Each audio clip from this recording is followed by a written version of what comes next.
حضرات، آج 1434 کا پہلا درس ہم شروع کر رہے ہیں۔ آج ماہ ربیع الاول کی 14 تاریخ ہے اور 26 جنوری ہے 2013 کی۔ آج ہم سورہ مبارکہ نساء کی آیت نمبر 105 سے لے کر 109 تک 5 آیات کی تلاوت کا شرف حاصل کریں گے۔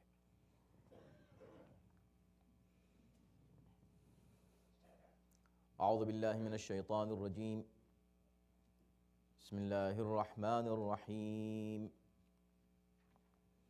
الحمد للہ رب العالمین،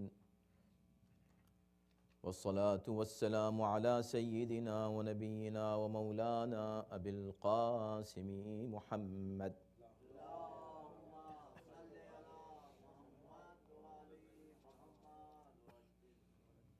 وآلہ الطیبین الطاہرین المعصومین، ولعنۃ اللہ علی اعدائہم اجمعین من الآن الى یوم الدین۔ اما بعد فقد قال اللہ فی کتابہ الکریم، بسم اللہ الرحمن الرحیم،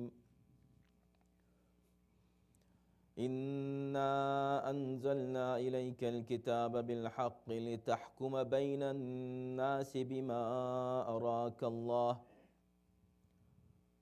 ولا تکن للخائنین خصیما واستغفر اللہ ان اللہ کان غفورا رحیما ولا تجادل عن الذین یختانون انفسهم ان اللہ لا يحب من کان خوانا اثیما یستخفون من الناس ولا یستخفون من اللہ وهو معهم إذ يبيتون ما لا يرضى من القول وكان الله بما يعملون محيطا ها أنتم جادلتم عنهم في الحياة الدنيا فمن يجادل الله عنهم يوم القيامة أم من يكون عليهم وكيلا صدق الله العلي العظيم۔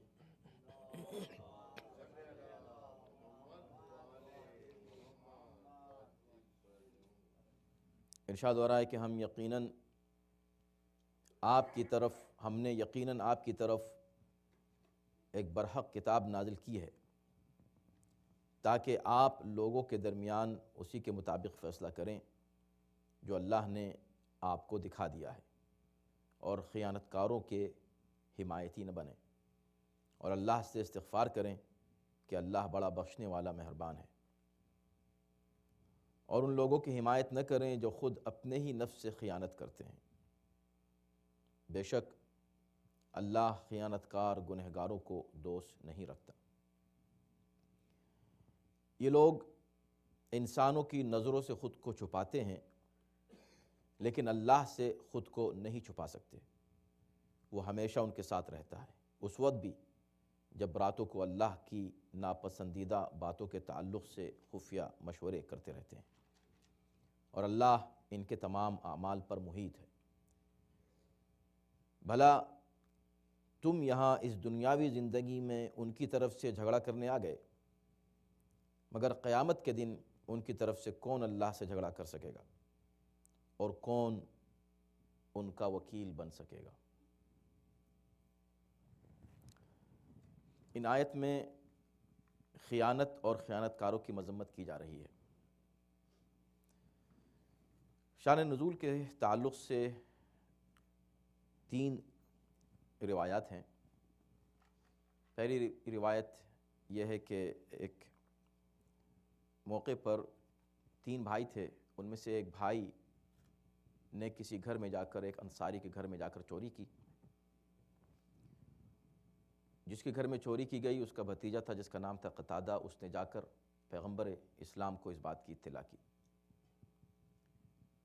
جب چور کو اور اس کے بھائیوں کو پتہ چلا تو انہوں نے بھی اپنا ایک گروپ بنایا اپنے ہی خاندان کا،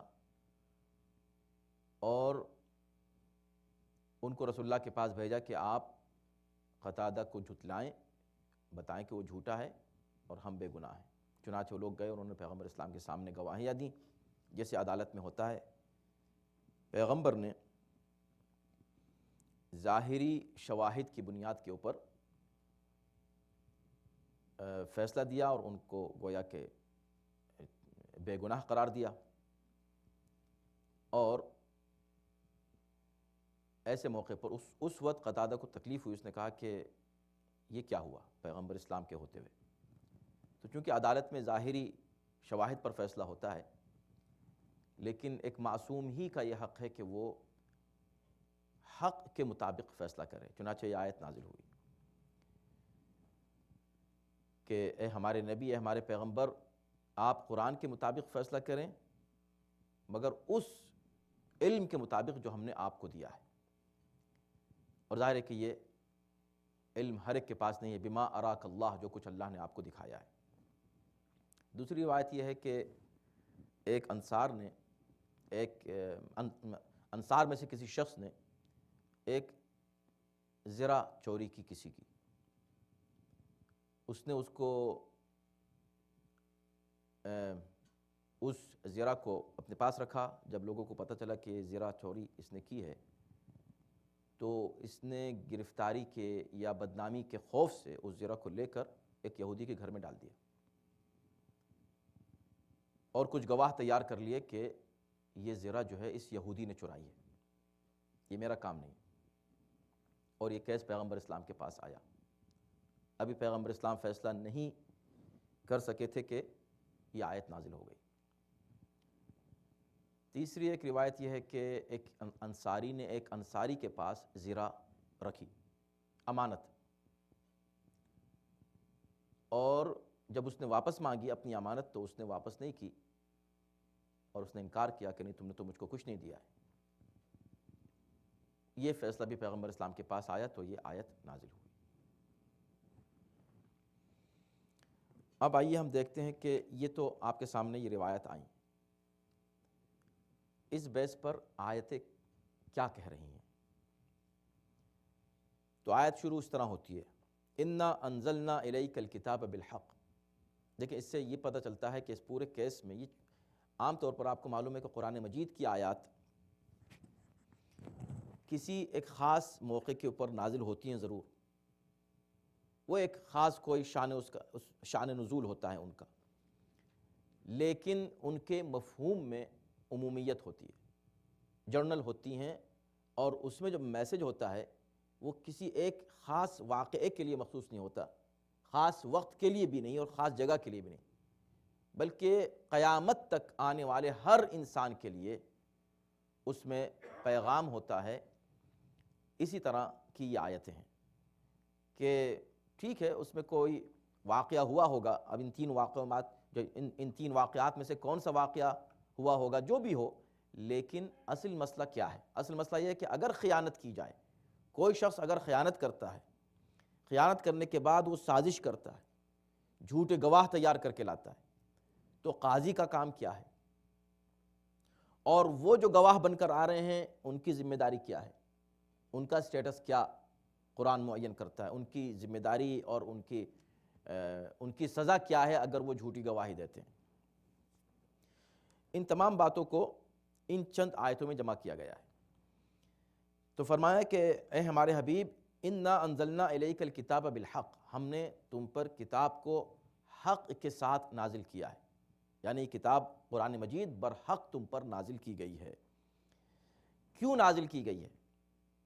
تو متعدد جگہوں پر اس کے بہت سے اسباب بیان کیے گئے۔ مثلا قرآن مجید ہدایت کے لیے نازل ہوا ہے، ھدی للناس ہے، ھدی للمتقین ہے، اور بھی اس کے اسباب بیان کیے گئے ہیں، لیکن یہاں پر کیا کہا گیا ہے؟ لِتَحْكُمَ بَيْنَ النَّاسِ بِمَا أَرَاكَ اللَّهُ، ہم نے اس لیے یہ قرآن نازل کیا تاکہ تم لوگوں کے درمیان فیصلہ کرو اسی کے مطابق جو ہم نے تم کو دکھا دیا ہے۔ تو قرآن مجید کیوں نازل ہوا؟ لوگوں کے درمیان فیصلہ کرنے کے لیے، یعنی ایک پرپس قرآن کے نزول کا عدل و انصاف کا قائم کرنا ہے، یہ قرآن مجید کے نزول کا ایک سبب ہے، اور یہی سبب ظاہر ہے کہ اللہ نے سورہ فرقان میں بیان فرمایا ہے، اور دیگر سوروں میں بھی اس طرح کے آپ کو حوالے ملیں گے جس میں یہ بتایا گیا ہے کہ اللہ نے انبیاء کو کیوں بھیجا، اللہ نے کتابیں کیوں نازل کیں۔ حضرت داؤد سے بھی کہا کہ بھئی ہم نے انا جعلناک خلیفۃ فی الارض فاحکم بین الناس بالعدل، ہم نے تمہیں خلیفہ بنایا ہے اپنا، تو تم لوگوں کے درمیان عدل کے ساتھ فیصلہ کرو۔ اسی طرح سورہ حدید میں ارشاد ہوا کہ لقد ارسلنا رسولنا بالبینات وانزلنا معهم الکتاب والمیزان لیقوم الناس بالقسط، ہم نے اپنے انبیاء کو بھیجا کتاب اور میزان دے کر تاکہ لوگ عدل و انصاف پر قائم رہیں۔ تو پرپز انبیاء کو بھیجنے کا اور کتابیں نازل کرنے کا بنیادی گویا جو قرآن پیش کر رہا وہ یہ ہے کہ تاکہ عدل قائم ہو جائے۔ یہاں پر بھی اللہ نے یہی بات کہی، کہا بھئی ہم نے تم پر یہ کتاب اس لیے نازل کی لِتَحْكُمَ بَيْنَ النَّاسِ، تاکہ تم لوگوں کے درمیان جو حکم دو، فیصلہ کرو، وہ اسی کے مطابق ہو جو ہم نے تم کو بتایا ہے، بما اراک اللہ۔ اب یہاں پر ایک بات قابل غور یہ ہے کہ جو بھی اختلاف ہوا ہو اور جو بھی واقعہ اس وقت ہوا ہو، لیکن یہاں یہ کہا جا رہا ہے بین الناس، لوگوں کے درمیان جب تمہارا فیصلہ ہو، لوگ مسلمانوں کے درمیان نہیں، یعنی مسئلہ صرف مسلمانوں کے درمیان یہ کتاب فیصلہ کرنے کے لیے نہیں آئی ہے، اس کا فیصلہ لاگو ہوتا ہے تمام انسانوں پر۔ کسی طرح بھی جانبداری عدالت کے معاملے میں اسلام برداشت نہیں کر سکتا، کوئی بھی ہو۔ عدالت میں جب آ جائے، جب قاضی بیٹھا ہے، قاضی مسلم ہے اور اس کے سامنے دو افراد ہیں، اسے یہ نہیں دیکھنا چاہیے کہ کس کا کیا مذہب ہے۔ عدل کے معاملے میں نہ مذہب، نہ گروہ، نہ گروپ، نہ فرقہ، کچھ نہیں دیکھا جائے گا، نہ خاندان، نہ رشتہ داری، نہ دوستی، نہ تعلق، کچھ بھی نہیں، بلکہ صرف عدل اور انصاف دیکھا جائے گا۔ عدل کس کے ساتھ ہے، انصاف کس کے ساتھ ہے، اور کس کے حق میں فیصلہ کرنا ہے۔ اب اس میں ایک کمپلیکیشن یہ آتا ہے قاضی کے لیے، جو بیٹھا ہوا ہے قضاوت کرنے کے لیے، جج، اس کے سامنے مشکل یہ آتی ہے کہ اس کو جو فیصلے کرنے ہوتے ہیں وہ ظاہری ایویڈنس پہ کرنے ہوتے ہیں، وہ اپنے علم کی بنیاد پر اس وقت فیصلہ نہیں کر سکتا، اسے وہ فیصلے نہیں کرنے چاہیے علم کی بنیاد پر۔ ظاہری جو بھی ایویڈنس ہو جائے اسی پر وہ فیصلہ کرے گا، اور یہ طے شدہ بات ہے۔ یہاں ایک خصوصی حکم دیا جا رہا ہے، لِتَحْكُمَ بَيْنَ النَّاسِ بِمَا أَرَاكَ اللَّهُ، تاکہ تم لوگوں کے درمیان فیصلہ کرو اس علم کے مطابق جو ہم نے تم کو دیا ہے۔ تو کیا یہاں یہ کہا جا رہا ہے کہ پیغمبر اسلام اپنے علم لدنی کی بنا پر فیصلہ کریں، جو ان کو علم غیب اللہ نے دیا ہے، جتنا بھی دیا ہے اس کے بیس پر کریں؟ اگر اس کے بیس پر کریں تو پھر یہ مثال قائم نہیں ہو سکتی دوسرے قاضیوں کے لیے، مشکل ہے نا یہاں۔ اچھا، اس میں دیکھیں بما اراک اللہ، دو چیزیں ہیں، اور یہ بہت ہی دلچسپ میسج ہے قرآن کا۔ قرآن صرف پڑھنے کے لیے نہیں، ہمیشہ ہم یہ کہتے ہیں کہ قرآن کی آیتیں بظاہر آپ پڑھ کے گزر جاتے ہیں، لیکن اس میں جو ان ڈیپتھ میسج ہوتا ہے وہ بظاہر سامنے کی بات ہوتی ہے، لیکن انسان کی نظر میں نہیں آتی، اس لیے کہ غور و فکر نہیں کرتا۔ یہاں دو باتیں کہی گئی ہیں، یعنی فیصلے کے لیے لوگوں کے درمیان اگر فیصلہ کرنا ہے، ایک تو یہ کہ جنرل حکم ہے، یہ خطاب پیغمبر اسلام کو ہے، حکم جنرل ہے، پیغمبر سے بات کی جا رہی ہے، لیکن اگر حکم جنرل نہ ہو تو پھر قرآن کا وہ فائدہ نہیں آئے گا سامنے، تو عمومیت ہے اس میں، اس کا مطلب ہے ہر ایک کو یہی کرنا ہے، مگر ہر ایک ایسا کیسے کر سکتا ہے؟ اس لیے کہ یہاں بما اراک اللہ کہہ دیا گیا، بھئی ہم نے قرآن نازل کیا تاکہ تم فیصلہ کرو اس کے مطابق، یہ نہیں کہا کہ تاکہ تم فیصلہ کرو اس قرآن کے مطابق۔ دیکھیں قرآن جو ہے نا، اس کا ایک ایک لفظ قابل غور ہوتا ہے، اس میں بظاہر کہنا ہی چاہیے تھا کہ بھئی دیکھو ہم نے تم پر قرآن نازل کیا تاکہ تم قرآن کے مطابق فیصلے کرو۔ تو ایک بات جنرل ہو جاتی، اب جو بھی آئے گا قاضی وہ قرآن کو دیکھے گا، قرآن کے مطابق فیصلہ کر دے گا۔ یہاں ایک دوسری چیز ایڈ کر دی گئی، ہم نے تم پر قرآن نازل کیا تاکہ تم فیصلہ کرو۔ کس کے مطابق؟ قرآن کے مطابق؟ کہا نہیں، بما اراک اللہ، اس کے مطابق جو اللہ نے تم کو دکھا دیا ہے۔ تو اللہ نے ہر ایک کو تو نہیں دکھا دیا ہے، اللہ نے تو رسول کو دکھایا ہے۔ اب بات کا انسان آ کر کیسے جو ہے فیصلہ کرے؟ تو کہا یہی میسج ہے پوری امت کے لیے بلکہ پوری انسانیت کے لیے، کہ صحیح فیصلہ اسی صورت میں ہو سکتا ہے جبکہ قرآن بھی ہو اور علم نبوت بھی ہو۔ یہ دونوں جب ایک ساتھ ہوں گی تب صحیح فیصلہ ہوگا کسی معاملے میں، چھوٹا معاملہ ہو یا بڑا معاملہ ہو۔ اسی کو ہم اپنے الفاظ میں یہ کہتے ہیں کہ قرآن اور سیرت کے مطابق فیصلہ ہو، قرآن اور سنت کے مطابق فیصلہ ہو، تاکہ ہر شخص بیٹھ کر صرف قرآن سے فیصلہ کر کے اپنی طرف سے انٹرپریٹیشن کر کے نہ کہنے لگے یہ قرآن کا فیصلہ ہے، اس لیے کہ قرآن ہر ایک نہیں سمجھ سکتا۔ قرآن کے مطابق ہو، بما اراک اللہ جو نبی علم نبوت ہے اس کے مطابق ہو، علم نبوت ہی سیرت ہے، سنت ہے۔ یہی وجہ ہے کہ کسی معاملے میں جب فیصلہ ہوگا، چاہے دو انڈیویجولز میں کوئی اختلاف ہو، دو گروپس میں ہو، دو فرقوں میں ہو، اس کا فیصلہ اسی بنیاد پر ہوگا، قرآن اور سنت رسول، قرآن اور علم نبی۔ اب نبی جب تک ہے تو قرآن اور علم نبی کے مطابق ہو رہا ہے فیصلہ۔ نبی کے بعد یہ فیصلے قاضی کیسے کرے، جج کس بنیاد پر یہ فیصلے کرے جب نبی نہیں ہے؟ بما اراک اللہ، اللہ نے جو تم کو دکھایا اس کے مطابق فیصلہ کرو۔ اب وہ تو ہے نہیں، تو اللہ نے جو ان کو دکھایا وہ کیسے پتہ چلے کیا دکھایا؟ تو اس کی صورت یہ ہے کہ یہ دیکھیں کہ خود پیغمبر اسلام نے اس کا کچھ علاج بتایا یا ایسے ہی چلے گئے؟ تو انہوں نے کہا کہ دیکھو یہ علم کہاں ملے گا؟ انا مدینۃ العلم وعلی بابها،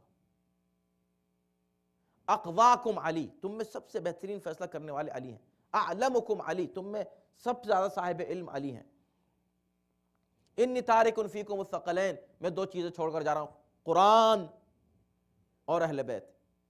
دو کیوں؟ ایک ہی چیز کیوں نہیں چھوڑ کے جا رہے ہیں؟ کہا اس لیے کہ یہاں بھی فیصلے کے لیے اللہ نے دو چیزوں کا حکم دیا ہے، ایک چیز کا نہیں۔ صرف قرآن کے مطابق فیصلہ نہیں کرنا ہے، بما اراک اللہ جو اللہ نے تم کو علم دیا ہے اس کے مطابق بھی فیصلہ کرنا ہے۔ اس کا مطلب قرآن ایک الگ ہے اور وہ جو اللہ نے ان کو دکھایا ہے وہ ایک الگ شے ہے۔ ان دونوں کو ملا کر یعنی قرآن اور پیغمبر اسلام کا جو علم ہے اور ان کی سیرت ہے، ان کا کردار ہے، اس کے مطابق فیصلے ہوں گے، اور یہ فیصلے آپ کو ملیں گے وہیں جہاں پیغمبر اسلام ہم کو لے جا رہے ہیں، اور وہ ہیں اہل بیت جو پیغمبر اسلام کے بعد انہی کو حق حاصل ہے کہ فیصلہ کریں۔ ٹھیک ہے، اب اہل بیت نہیں ہے تو اس وقت کوئی امام موجود نہیں ہے، اب قاضی کیسے فیصلہ کرے؟ تو بنیادیں وہی بنیں گی، قرآن، سیرت رسول اور سیرت اہل بیت، ان کے مطابق انہوں نے جو ہم کو جو کرائٹیریا دے دیا ہے اسی بنیاد کے اوپر جو انہوں نے معیار اور میزان معین کر دیا ہے، اسی بنیاد پر جب فیصلے ہوں گے تو وہ فیصلے صحیح ہوں گے، ورنہ ان میں غلطیاں ہو سکتی ہیں۔ اور پھر ذمہ دار کون ہوگا؟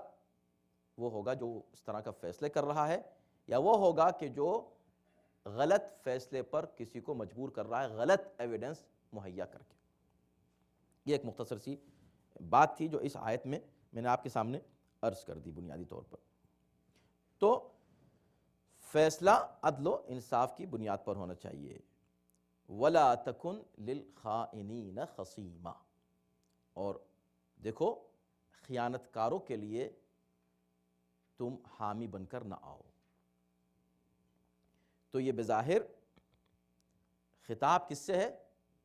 پیغمبر اسلام سے ہے، لیکن حقیقتاً اس سے مراد کون ہے؟ تمام مسلمان ہیں، بلکہ تمام انسان ہیں۔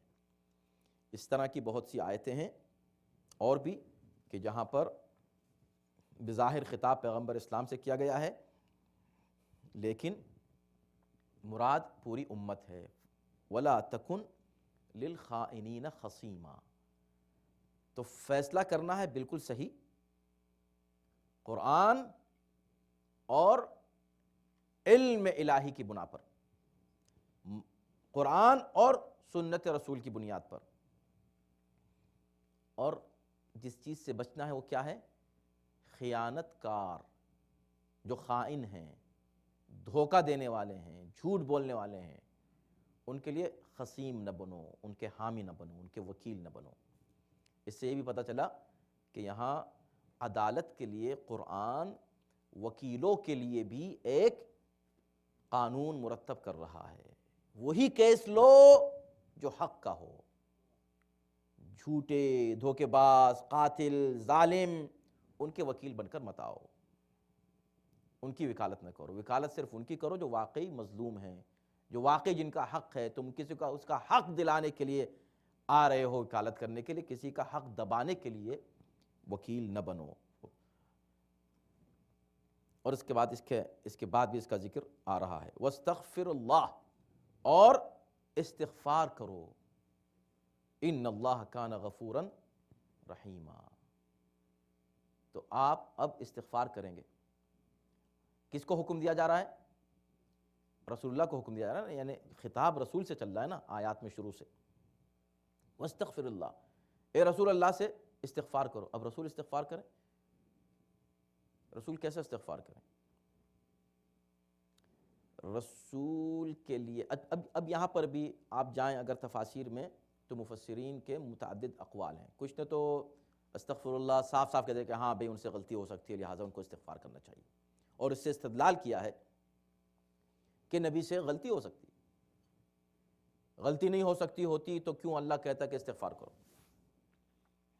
کچھ نے جو بہت ہی مائلڈ رہے، ذرا احتیاط سے جنہوں نے کام لیا، انہوں نے یہ کہا کہ نہیں وہ تو معصوم ہیں، معصوم ہیں، اس لیے کہ قرآن مجید کی بہت سی دیگر آیات سے ثابت ہے ان کی عصمت، اور قرآن میں کوئی کنٹرڈکشن نہیں ہے، لہٰذا اس کو ہم ترک اولیٰ مانیں گے، یعنی ایک بہتر کام تھا وہ کر لیتے، مثلا جس وقت وہ ایویڈنس لائے تھے تو بہتر یہ تھا کہ وہ اس ظاہری ایویڈنس کے مطابق نہ کرتے فیصلہ، اور جو ان کو علم تھا، جو اللہ نے ان کو دکھا دیا تھا، اس کے مطابق فیصلہ کرتے، ترک اولیٰ ہوا۔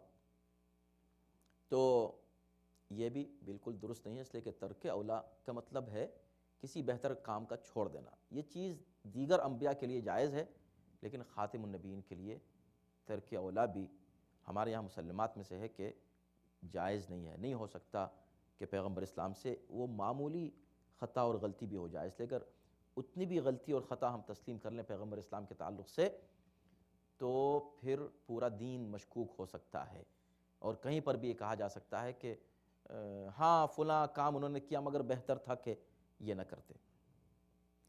لیکن یہاں وہی بات ہے جیسے اس سے پہلے آیت میں کہا کہ بھئی دیکھیں سیدھی سی بات ہے، اگر یہاں استغفار کو آپ رسول کے لیے مان رہے ہیں کہ بھئی توبہ کرو، تو پھر وہاں آپ کو ماننا پڑے گا کہ اللہ رسول سے کہہ رہا ہے بھئی دیکھو تم خیانت کاروں کے وکیل بن کر نہ آؤ، یعنی رسول کیا خیانت کار کے وکیل بن جائیں گے؟ اور اس کے بعد کی آیت کو دیکھ لیجئے، فوراً اس کی جو بات آیت آ رہی ہے، وَلَا تُجَادِلْ عَنِ الَّذِينَ يَخْتَانُونَ أَنفُسَهُمْ، نہ صرف یہ وکیل، دیکھیں ایک ہے وکیل بن کر آنا، ایک ہے جھگڑا کرنا اس کی طرف سے، یعنی اس کا ایسا حمایتی بن کر آنا کہ بس ہم اس کے فل حمایتی ہیں، سپورٹر ہیں، ایک ہے وکالت کرنا کہ بھئی ہم اس کی بات آپ تک پہنچا رہے ہیں، یہ ہے وکالت، قانونی طور پر اس کو ہم کیسے بچا سکتے ہیں، اس طرح بچانا چاہتے ہیں، اس کو کہتے ہیں وکالت۔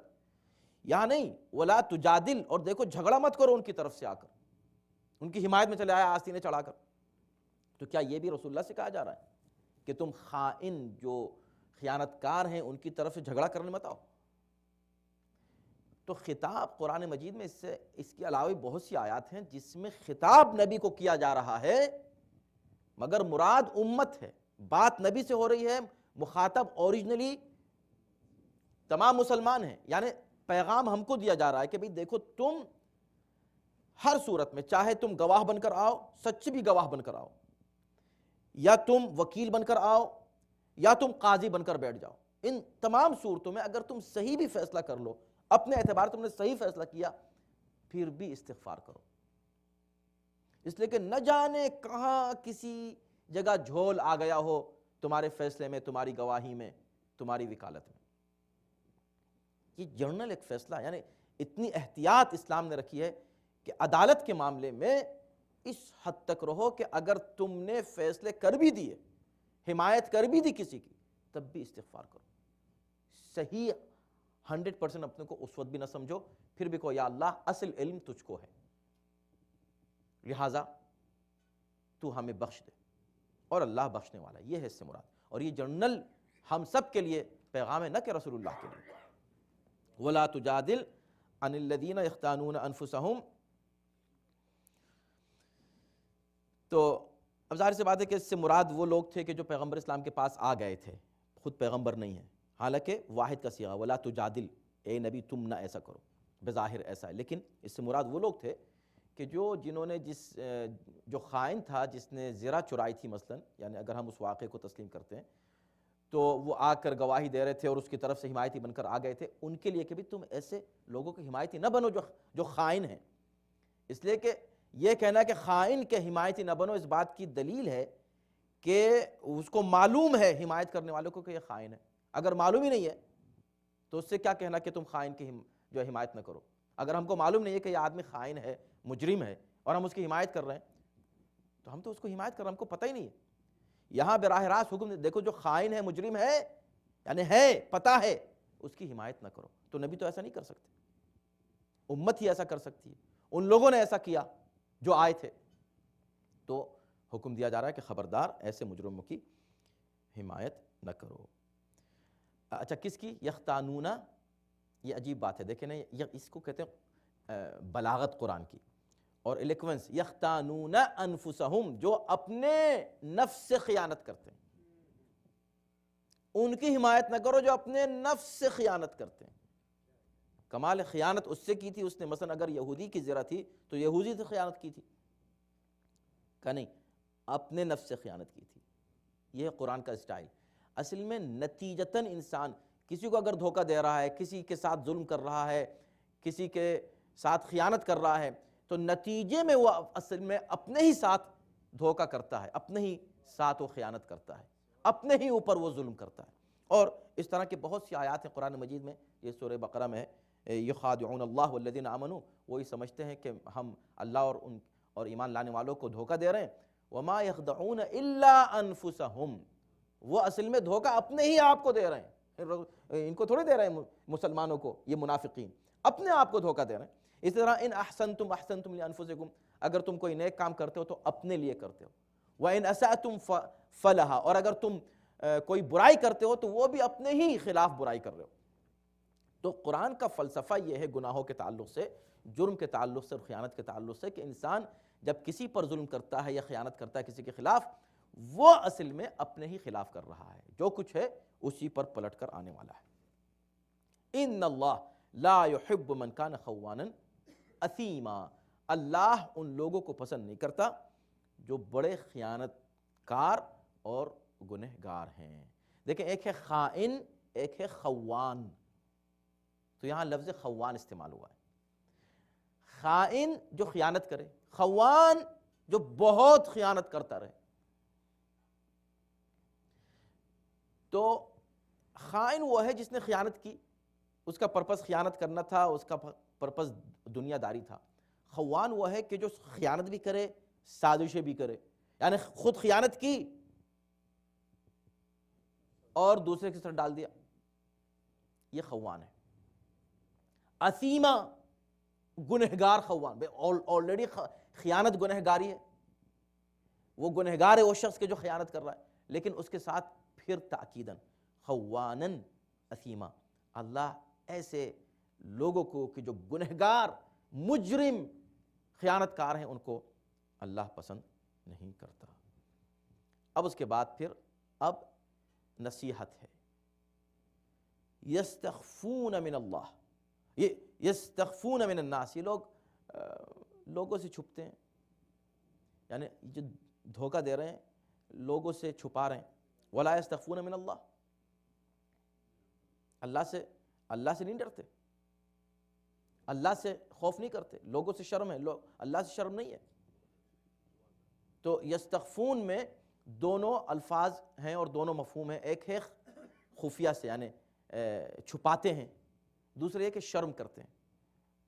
تو لوگوں سے بہت شرم آتے ہیں کہ بھئی ان کے سامنے نہ کرو یہ گناہ، اللہ کے سامنے نہیں شرماتے. اب کیا زبردست ہے دیکھیں بات کہ وَهُوَ مَعَهُمْ إِذْ يُبَيِّتُونَ مَا لَا يَرْضَى مِنَ الْقَوْلِ، جبکہ وہ ہر وقت ان کے ساتھ رہتا ہے. اللہ ہر وقت تمہارے ساتھ ہے،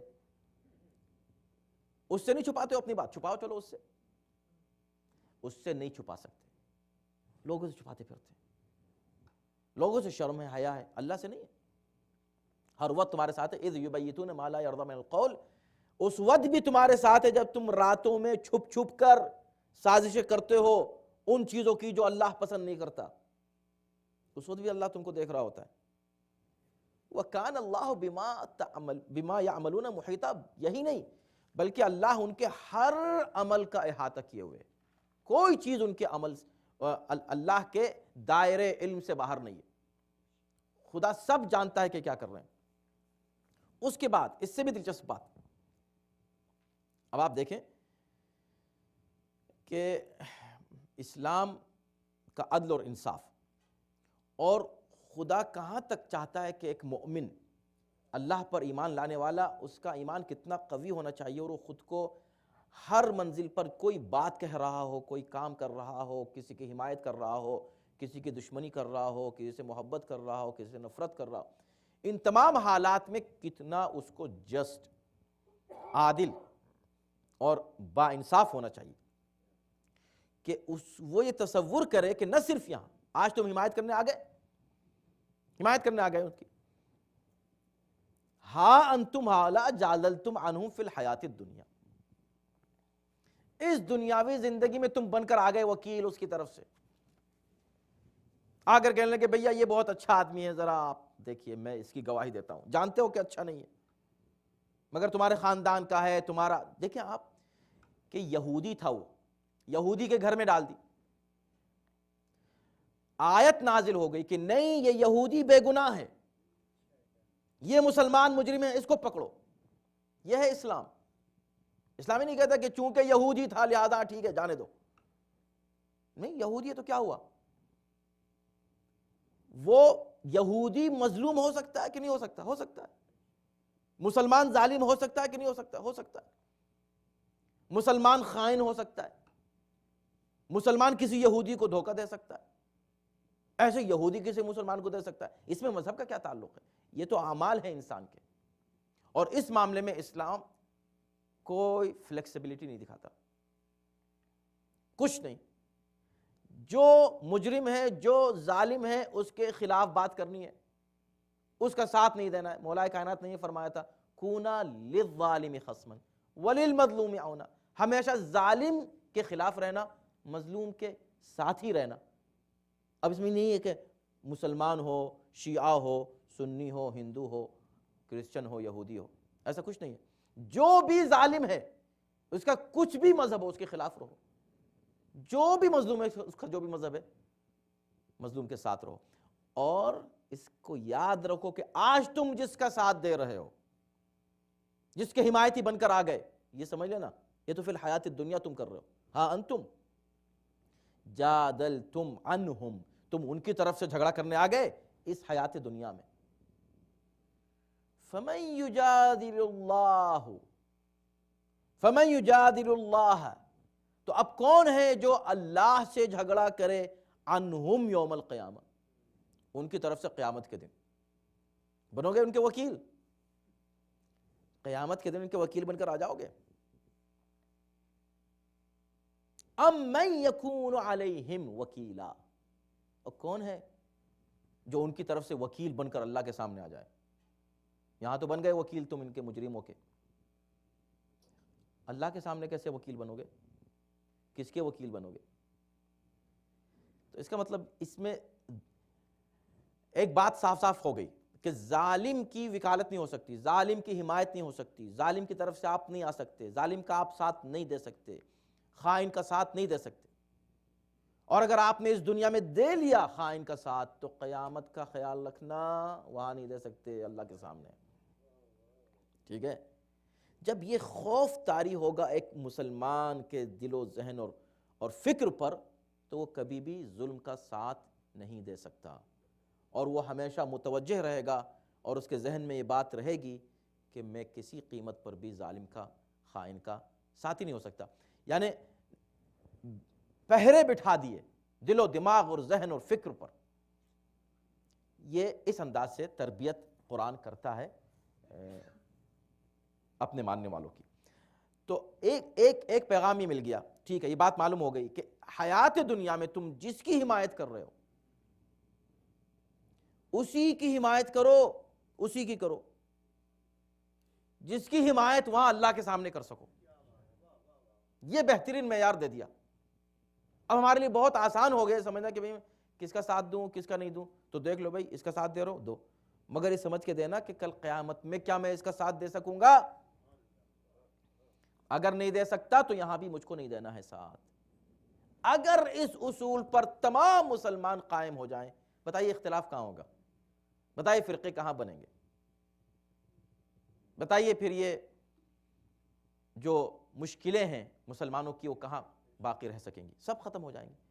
فیر رہو، عدل انصاف کو اپنے سامنے رکھو، اللہ کا خوف ہر وقت ہی دیکھو کہ خدا تمہیں دیکھ رہا ہے، تم خدا سے نہیں چھپا سکتے چیزوں کو۔ خوف خدا رکھو، اللہ کے سامنے تم جس کی حمایت کر سکتے ہو، چاہے وہ آج کا ظالم ہو، کل کا ظالم ہو، کوئی بھی ظالم ہو، کسی وقت ہسٹری میں اگر آپ پڑھیں دو گروہوں میں جھگڑا ہو گیا، اختلاف ہو گیا، اس میں آپ کو طے کرنا ہے کہ کس کا ساتھ دینا ہے۔